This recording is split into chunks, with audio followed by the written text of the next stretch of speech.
After my fun came to an end, Nelsonville-York and Meigs took aim at a win.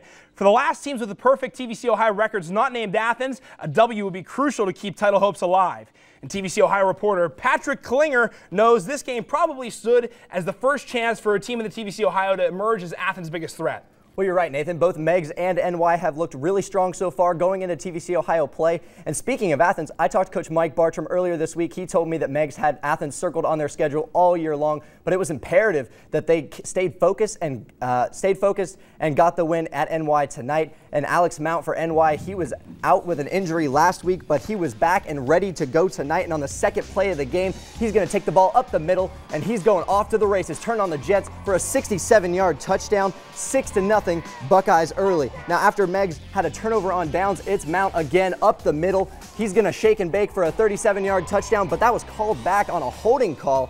And that drive would stall a few plays later as they fumble the ball, and Meigs, Lane Collins, he's the one there to step up and pick it up. Now Meigs trying to capitalize on that turnover. Cody Bartram hits Ty Phelps over the middle, and he's going to take it all the way with some pretty moves there, all the way to the end zone, but that was also called back on a holding call. Penalties really killed both of these teams all night long, but it turned out okay because Bartram goes in for the 8-yard quarterback keeper later in the drive, capping off an 11-play, 85-yard drive. Edwards trying to get his guys fired up in the second half, but right off the kickoff, Michael Davis, he's going to field the ball and take it all the way to the end zone. He finished the game with 287 all-purpose yards. 2-point conversion was good. 14-6 Marauder lead. NY trying to bounce back. Edwards dropping back, throwing it deep down the sideline. He's going to find his man Dakota Mays for 41 yards, and that set up Alex Mount with a 2-yard score. And after this play is over, it's a lot of personal foul penalties thrown. Actually, one player was ejected, Meigs Brad Harless. He was ejected from this game, but Alex Mount, he was the story of this game, and he really turned it on in the second half, almost single-handedly getting them this 32-14 win. Chippy, Patrick, regardless, NY's offense, we saw it in the second play, but way more in the second half. How did the Buckeyes pick things up?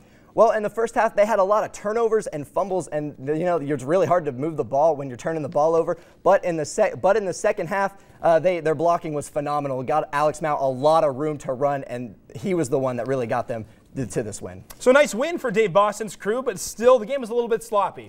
Well, Nathan, they had 12 penalties accounting for 177 yards, and they finished the game with 3 turnovers. You can't really win a lot of games when you play that sloppy, but give them credit. The Bucks, they really hung in there, and not every win's pretty, and they really got it done. Now, Meigs, they've had some big losses so far this season, and life really doesn't get any easier for the Marauders next week because Athens is on the schedule. Yeah, and I thought Meigs, they were looking really good coming into this game the last couple of weeks, but after the poor performance, they're going to have to go back to the drawing board if they're going to give Athens a run for their money next week. Tough loss for Meigs regardless. They got Athens next week. Highlights of their game coming up later. Patrick, thanks a lot.